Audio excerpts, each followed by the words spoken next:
Hello, everyone. I am so excited to introduce to you Dominic Knight, and we're going to do a interview with him now, which I've been looking forward to for ages, especially now that Dominic has written a best-selling book called Endgamers, The Architects of Destiny. Now, Dominic is known as the Mindset Architect, and he is an international public speaker and has been inspiring thousands and thousands and thousands of people all around the world.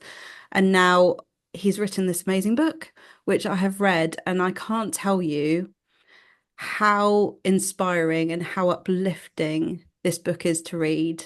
So, what I would like to do is have a conversation with Dominic about this book and about the inspiration that drove you to write this book and your experience. And hopefully, by the end of watching this video, you're going to be very inspired to take some action in your life and to feel that absolutely anything that you want to create is, in fact, possible, which is how I felt after reading this book. It's covered in notes and questions that I want to ask you. So, hi, Dominic, how are you? I very well, Karina. Thank you so much for arranging this and for presenting me in a way that you have and for enjoying the book. Yeah, no, it's so exciting because we've known each other, from afar for 10 years now. And last time we were talking was in 2014, where you helped me when I was doing my TED talk. And I remember how inspired and confident that left me, those experiences of with you as a mentor back then. And yeah, it's been really exciting to see your journey and, hear about the process of you writing this book. Mm. So, I have some questions that I would love to get into.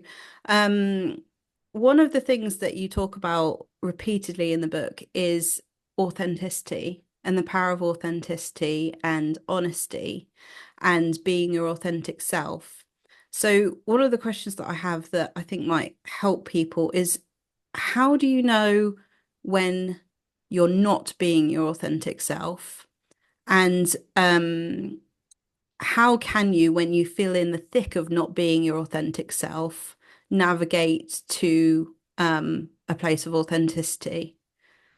Because sometimes I feel like life can be full of what you describe it in the book as challenges and, you know, opportunities to create something incredible out of these difficult times. But when you're in the thick of it and you're like, oh my God, Mm. how do I get to that authentic place? I know I'm meant for more. I know that I'm more than this. What advice would you give to people in that situation? Well, that's a really good question. And to begin with the area of authenticity, um, and how you know when you're being authentic as well, it's the things that you naturally lean towards, that you gravitate towards, that take no effort, the things that you bring up in conversation, the Mm. things that you just really, really enjoy. That's the authentic you. Yeah. And a really interesting thing is that when we have a desire for something, it's not for us to debate, whether we can actually achieve it or not, or, we don't have the resources for it, all these type of things. No, it's to be consented to. So the desire is for you to agree upon that thing and Yeah. then you start moving in that direction. So authenticity is looking at the things that come easy for you, the things that you bring up in conversations, the things that you watch, the things that you talk about, that they're high on your values. They're the things that you're naturally inclined towards. And when you're doing that and you're unapologetically yourself, you start to manifest the type of results you want in your life. If you Yeah. look at the greatest performers in history, you'll find that they were unapologetically delivering their art form, whether Yeah. it's in the form of a painting or music or literature. It's without any excuse, it was them. Yeah. That's authenticity. Yeah. Like, you don't want to be a second-hand version of someone. You want to be authentic. Exactly.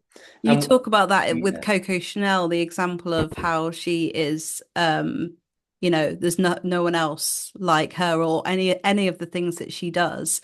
Mm, And that's one of the things I really love about the book, that you've written so many examples of like, um, you know, people who are so highly successful and also used your own personal stories.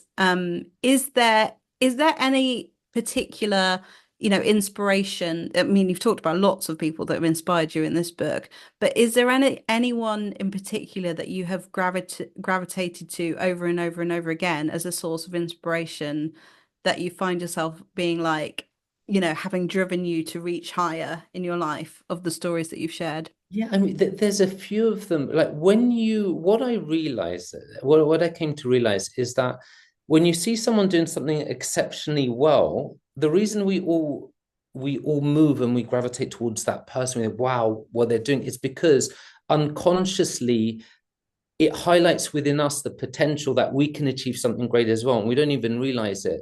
Yeah. So the thing is that there have been figures that I've seen, obviously throughout my life, and the people that I've researched, the people that I've met that have done some really incredible things. But you'll find those incredible things have always been in their natural inclination.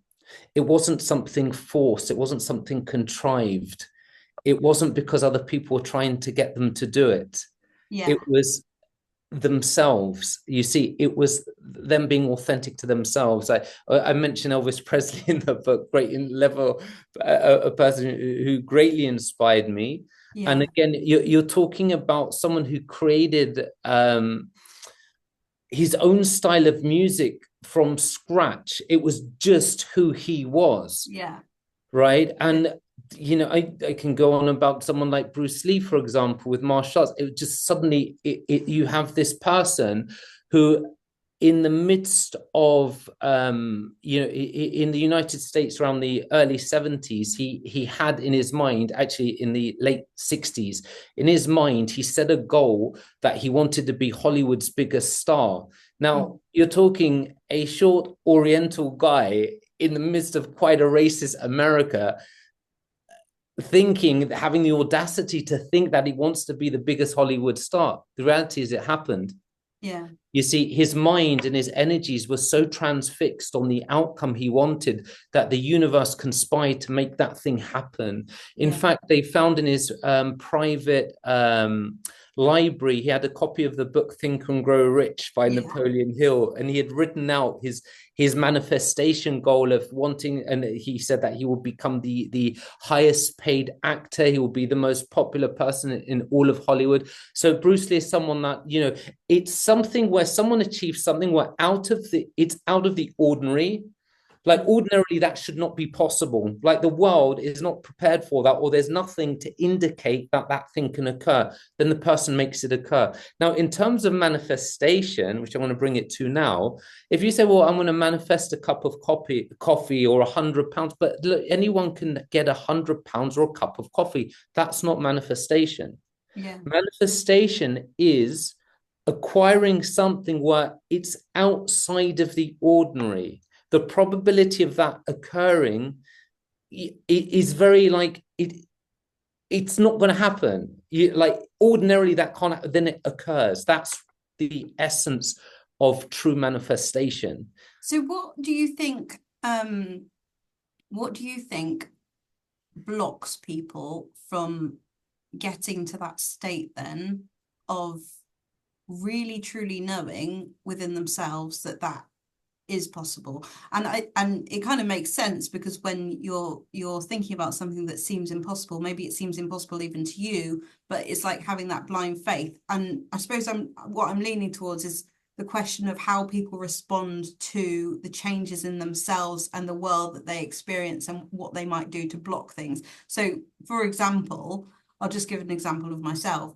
Like when I started this YouTube channel, I was just, thinking, oh, I'll put some videos online. And when I started earning money from it, I started going, oh, it's unfamiliar to my nervous system. And then there's part of me that wants to push it back because it's not known. So do you think that that is something that people experience when they're sort of on the way to success? Because it seems like these people who like were so highly successful didn't necessarily have that block. They were just so sure, like, all of the case studies in your book and in Think and Grow Rich are about people who were like, I am going to get there.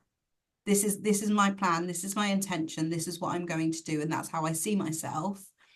But where people have lived their life not seeing themselves like that, do you think there might be any, have you got any advice for people who might come against Mm. themselves in Uh, the uh, process? yeah, I do. What I like to call that thing, it's one's resistance points. Yeah. Now, if you look at people who achieve the outcomes that after, you'll find initially when they first started out, this is how the body works. Like you desire something, you want to do something, then the mind starts bringing all sorts of excuses and reasoning and justifications why it's not possible, like too tall, too short, too thin, too fat, not the right gender, not the right color, not the right education, you have the money, do you see it bombards you with all sorts of things. Mm. That's your human side.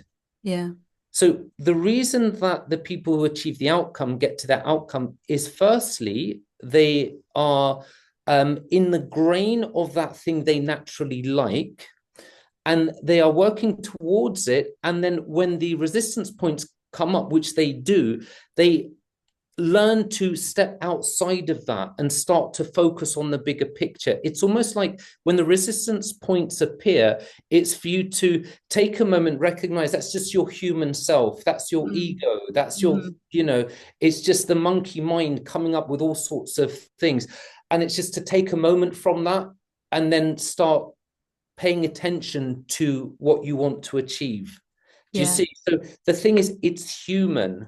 Yeah. Whoever has achieved anything in life, you'll find the moment, let's say, for example, you have a child, there's a time in your life, well, am I going to meet the right person? I will have a child. X, Y, Z. Like your brain starts, how am I going to do this? How am I going to meet someone? Do you see?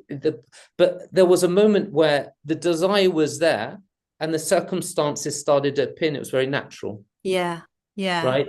So Yeah, this is the exactly. thing. Yeah. So like whatever we're about to do in life, the world will start bombarding us with reasons why it can't happen. And Yeah. it's in those moments to step outside of that, to recognize that's resistance points. Yeah. Yeah, I like that because those resistant points are also the opportunity to expand outside patterns that have previously held you back, that would hold you back if you continue to respond to that resistance, that fear in the same way. Exactly. Yeah. So, yeah, you talk a lot about how each of us, all of us, are pure potentiality, and how what I love about this book is that you've written it encompasses absolutely everything, as in it's got your own personal experience, it's got case studies of people, it's got your knowledge of science and neuroscience and all of your NLP work that you've incorporated, and if you're thinking that, oh, it's just another book where I'm going to read it and nothing will change, the great thing about this book is that you've given such practical advice and skills to help people actually embody and use the things that have clearly changed your life. I mean, do you want to talk about the whole process that you went on to manifest this being a best-selling book? And Absolutely. seeing it in New York Times Square on the billboard. Do you want to talk about how It that came really about? it's really an exercise in manifestation. Like when I came across like years ago, I first came across Think and Grow Rich in 2003. And that's before the whole topic of the secret book didn't even exist at that time. And Think and Grow Rich was written in 1921. A friend gave it to me Mm. when when my life wasn't particularly great at that time. Nothing was really working out. I'd just been kicked out of my job. He gives me this book. I was reading it, and then I realized, wow, it's an epiphany that I created those circumstances by how I was thinking with emotion. Because when I honestly looked back, it wasn't the job, it wasn't the relationship, it wasn't the parents or the government or the race or the XYZ. It was me. It Mm. was what I was dwelling upon, had created Yeah. all of that. So Yeah. that was an epiphany for me. Mm. Things started to change quite rapidly in my life, kind of rags to riches story. In terms of manifesting the book Endgamers and turning it into a bestseller, and if you look there, there's a testimonial by Jack Canfield. Jack Canfield wrote the book Chicken Soup for the Soul, Yeah. which has more than 500 million copies in print, more books than any other book in history. I wanted his testimonial on there. That was like my manifestation. Like, so Yes. like, how does one go about doing that? It was a real manifestation hack. And you may not have heard of this before.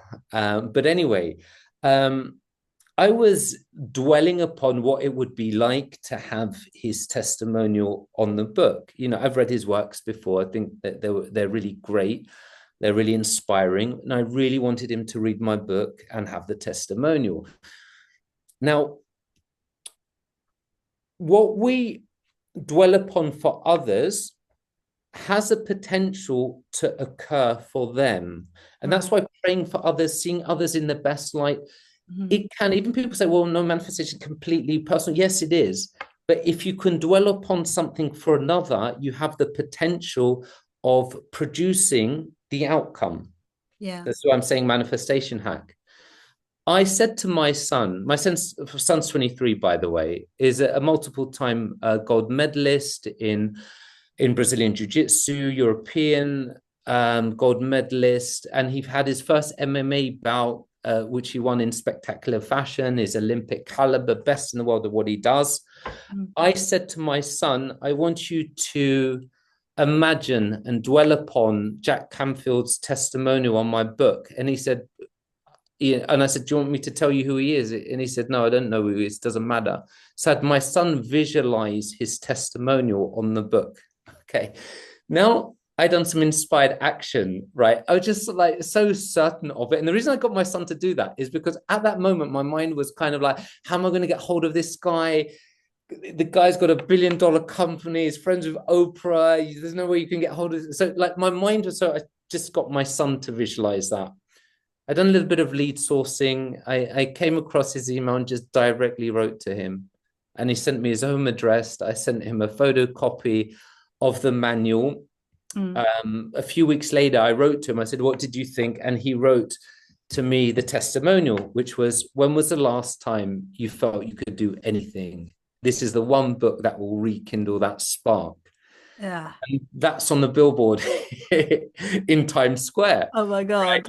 So Yeah. again, like I was imagining and dwelling upon what it would feel like to have a book in Times Square. Though I've been to the States many times, I'd never been to Times Square. So again, it was complete like, how would that feel like? And then the universe starts to conspire to put circumstances, opportunities in place for that to occur. Now, Mm. I couldn't figure out all the details of how I was going to do that. In Mm. fact, none of us can figure out all the details. Well, this is how I want to reach the goal. No, that's kind of when you're micromanaging, you're literally sabotaging yourself. Yeah. So Yes. it's the end game. It's the thing that you desire. You have an image of that, and you become the person that will entitle you to that. So this is why it's all about self. It's about you becoming that person that can achieve those outcomes, and then the Mm. outcomes start to naturally gravitate towards you. Yeah. And you give lots of exercises in the book about how you can sort of direct your mind to thinking of these. My favorite one that I saw in your book was where you were talking about how natural and normal it is for the sun to rise in the morning. Mm. And you were talking about imagine like where you picture this in your mind, like is it in the right or the left, and physically point to that place. And I was thinking, okay, it's over there. I can see that in my mind over there. And like this other thing that's definitely not possible, that there's like Taylor Swift is not in my living room right now, is over there. And Different. so to imagine that then Taylor Swift over there in that side of my mind Yes. seems like it's more possible. And I love how you described how that you're showing that the sort of science of like where our brain stores like what we believe is true and not true. Exactly. Yeah. And I don't think that's written in any other book. No. Because, yeah, our minds, they allocate things spatially. So if one closes their eyes and they think of, let's say, Taylor Swift in their living room, they'll find it's in a different location to their sun rising or their bedroom. So again, what you will do is you allocate, and you, sorry, not allocate, but you locate in your mind where your beliefs are stored spatially. It might be up to the left, it might be right by your heart, Yeah. wherever it is. And then you start to imagine and visualize in the present tense the outcome you're after, and your mind gradually starts to accept that. Mm. Now, here's the thing, and this is one of the things about learning to reduce the doubts and eliminate the doubts from one's mind, is that, you'll see someone who may have achieved like a fantastic result, and you think, well, I could never do that, or that person's so confident, that person's so X, Y, and Z. But the reality is, if you look at your own life, for example, if you say, well, this person's really creative, but you've been creative. If you Mm. say this person's really confident, yeah, but you've been confident in your life. Like, you can't escape it. So anything that someone's achieved or done, even you say, well, this person has like so much money, but you've had ideas of things that could generate astronomical amounts of money. Like, you can't, your wealth may be in your contacts, it may be in your ideas. So everything that's within there for other people, you have access to as well. You just don't realize it. Yeah. When you take ownership, your body kind of accepts it. Yeah. And leaning on to like how, from you were talking about how other people see, like how other people see you, Oh, Corina, it's gone silent. I don't know if it's on my end. but mm, Here we go. can you hear me? I can hear you now. Yeah. Oh, that's strange. Okay. You were talking about how other people see you and how you see yourself, and how you see yourself is going to like mirror to you how what you're feeling about yourself and what they're feeling about you. And you were talking about, there was a really interesting bit about mirror neurons and how that we're affected by everybody.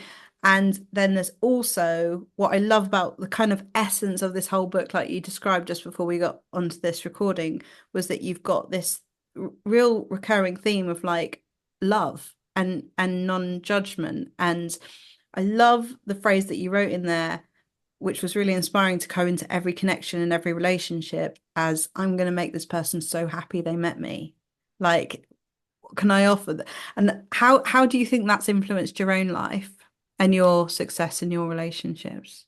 I think because I accept people as they are at that moment they are in their life. Do you Mm, see, if someone's aggressive, someone's prejudiced, someone's racist, if you're starting to attack that person, it just reinforces that idea. In fact, it's really interesting. 2014, they in the area of linguistics, they done some studies on this, that if you have two people debating at a heated debate, all you're doing is they're reinforcing their own position. It doesn't mhm. actually get anywhere. No. It gets nowhere. It's literally a waste of time. Yeah. So when you're yourself and you accept people as they are, you'll have the potential to reduce their own resistance and their own problems. Do you see? And it's not by debating or trying to convince someone of something. It's by like how you feel and how you accept yourself and who you are. Mm, yeah. You So see? that's so Yeah. interesting because yeah, and that really speaks to me about what things that I can learn about how I interact with people. And you do sometimes feel like you're literally just talking where what I've learned is that wherever you're trying to be right will never equal connection, will never Yes. equal transformation, because being right and trying to get someone to agree that you're right is often in direct opposition to where someone is and who someone is being, and everybody at the end of the day just wants to be accepted for who they are at that time. Yeah, I think it's a really nice, it makes the book feel like it's been written by someone that you can trust, basically, which it has. And you know what I love about this book, and you've talked a couple of times about Think and Grow Rich, which I imagine has been an inspiration to you. Honestly, this is better than that. This is a better book than that, Such a because compliment. it is, Mm. in my opinion, just because Think and Grow Rich is amazing and changed my life too. But for me, this book is so easy to read. Mm. it's so easy to read. It's so like humble in so many ways, and so relatable. So yeah, I really loved um reading it, and found that it was just one of those books you can't put down because you're like, oh my God, I'm learning so much. And this is just not information that I've come across in, in the same way. So yeah, I really think you've done an amazing job of writing it. So I've got a couple more questions and then I guess we'll wrap it up. One of the things that I took from it was how, because sometimes when you're thinking about these amazing big goals that you might have, it can feel really overwhelming to the nervous system and it can feel like, well, I'm not that person right now. So how do I embody it when I'm literally so far from it? And one of the nice things that you made really digestible was the part where you were talking about changing small habits, as in showing up on time, being true to your word, living a life of integrity, because those micro actions create the big ones. So, do you want to talk a bit about that and how that's impacted you? Yeah, absolutely. Because like whatever we keep doing becomes part of our identity. So if we keep our word and we keep our word to ourselves, or we just do these small acts continuously, eventually they become unconscious.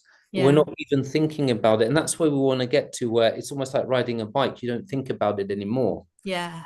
Right. So it's yeah, it's applying yourself. It's just those small regular applications. Because if you give someone, let's say someone's getting in phenomenal shape, and you say, well, just run 5 miles a day, eat super healthy, but they can't do it.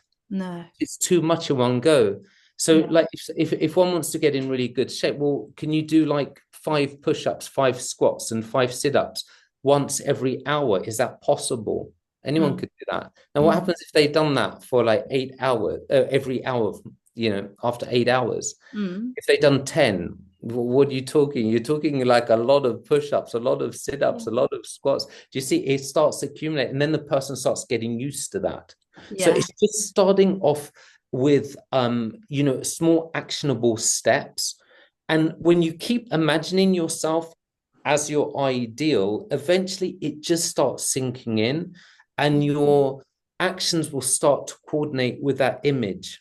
Mm, Because if we think, well, I just want to manifest this one thing, no, but become the person that can have that and that can achieve the outcomes they want.